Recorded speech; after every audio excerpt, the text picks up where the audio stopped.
បាទជំរាបសួរបងប្អូនទាំងអស់គ្នានៅក្នុងក្រុមដែលមានឈ្មោះទៅប្រឡង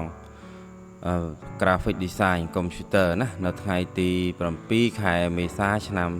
2025ខាងមុខនេះបាទខ្ញុំធ្វើវីដេអូនេះដើម្បីជាជំនួយសម្រាប់សិស្សានុសិស្សសិក្ខាកាមទាំងអស់ទាំងលោកគ្រូអ្នកគ្រូកូនដែលមានឈ្មោះទៅប្រឡងហ្នឹងមើលវីដេអូនេះឲ្យបានជាជំនួយសម្រាប់ធ្វើមេរៀនប្រឡងបាទអញ្ចឹងវីដេអូនេះខ្ញុំធ្វើចែកជា4បាទចែកជា4វីដេអូបងប្អូនមើលតាមលំដាប់លំដោយទៅគឺចេះអាចជំនួយបានហើយជំនួយដល់ការប្រឡងរបស់យើងបាទវីដេអូទី1ខ្ញុំធ្វើពីរបៀបលុបស្នាមនៅលើផ្ទៃមុខវីដេអូទី2ចាក់សាច់ម៉ត់ឲ្យស្អាតឲ្យរលោងឲ្យភ្លឺបាទហើយវីដេអូទី3ដូរផ្ទៃពីខាងក្រោយទៅជាផ្ទៃពណ៌ខៀវ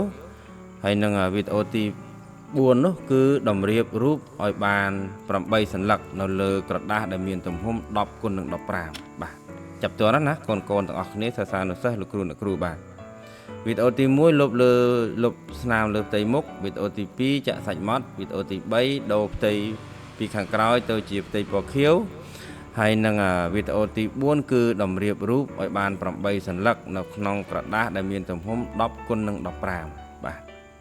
ងាយទេណាបាទងាយទេមិនជាលំបាកធ្វើទេតោះយើងទៅធ្វើវីដេអូទី1ទាំងអស់គ្នា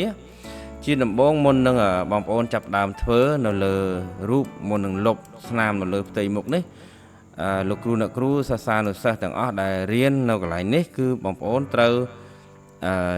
ចុច Control បូកនឹងអក្សរ J ដើម្បីបង្កើត layer ថ្មីមួយបាទចុចតាមខ្ញុំមកបាទចុច Control បូកនឹងអក្សរ J ណាបាទ Control បូកនឹង J ចឹងមកបន្ទាប់មកដើម្បីអាចលុបស្នាមនៅលើផ្ទៃមុខបានបងប្អូនចុចចូលកន្លែងនេះមើលមកខ្ញុំមិនឃើញបាទនៅលើ tool មួយដែលមានឈ្មោះថាចុចវាជាប់មកបងប្អូនណាបងប្អូនខ្លះអាចនៅចេះអត់ឃើញរូបដូចខ្ញុំទេអញ្ចឹងណាហើយបងប្អូនខ្លះអាចនៅបែបនេះមានរូបអញ្ចឹងវាទៀងទេហើយបងប្អូនខ្លះអាចនៅឃើញបែបនេះបាទហ្នឹងហើយបងប្អូនឃើញរូបស្តៀងដែលខ្ញុំចុចហ្នឹងចុចវាជាប់មកវាចេញហើយទាំងអស់វាមាន4វាមាន5 tool បាទវាមាន spot healing brush tool វាមាន healing brush tool វាមាន patch tool វាមាន content aware move tool ហើយនឹងមាន red eye tool នេះបាទវាមាន4 tool នឹងនៅក្នុងហ្នឹងប៉ុន្តែបងប្អូនដើម្បីអាចលុបស្នាមមុននៅលើផ្ទៃមុខនឹងបានបងប្អូនប្រើតែ2មកក៏អូខេដែរគឺលុបបានស្អាតហើយបាទគឺទី1បងប្អូនអាចប្រើ patch tool ហើយទី2អាចប្រើ spot healing brush tool នេះនៅក្នុង2ហ្នឹងបងប្អូនប្រើមួយណាក៏បានដែរបាទ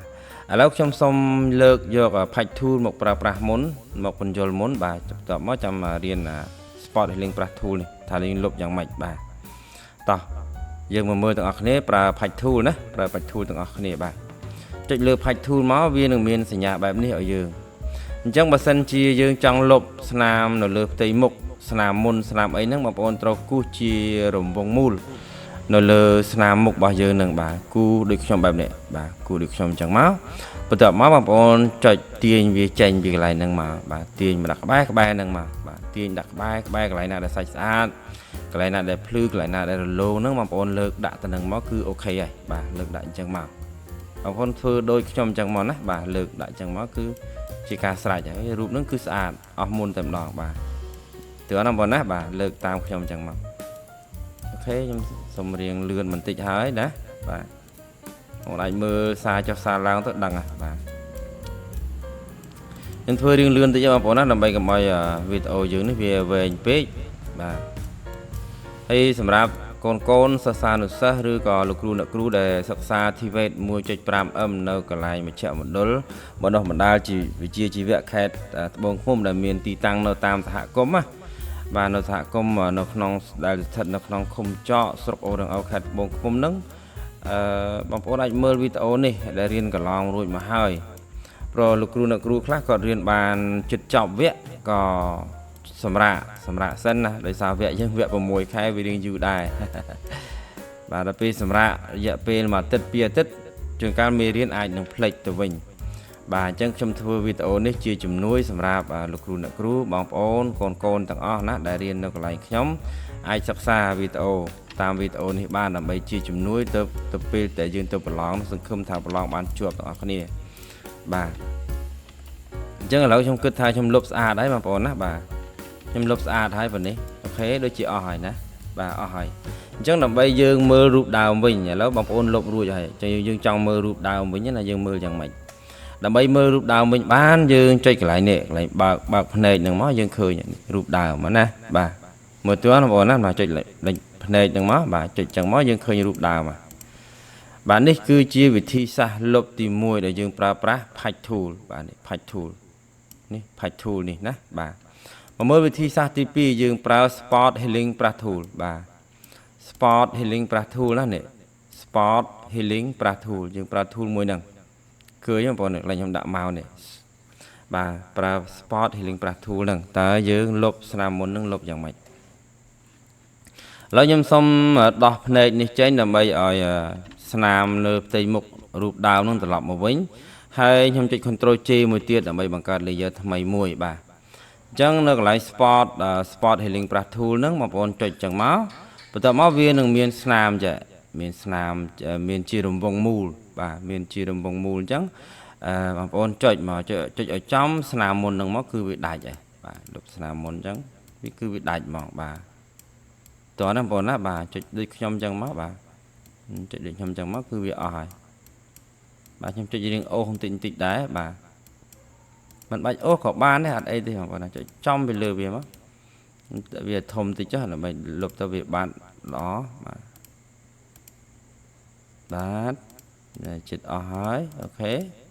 ធ្វើអានេះលឿនជាងអាមាញ់ទៀតប៉ុន្តែ tool ទាំងពីរទាំង Patch Tool Spot Healing Brush Tool នេះមានពេលខ្លះយើងមិនអាចថាប្រើ Patch Tool ស្រួលជាងឬក៏យើងប្រើ Spot Healing Brush Tool ស្រួលជាងអត់ទេ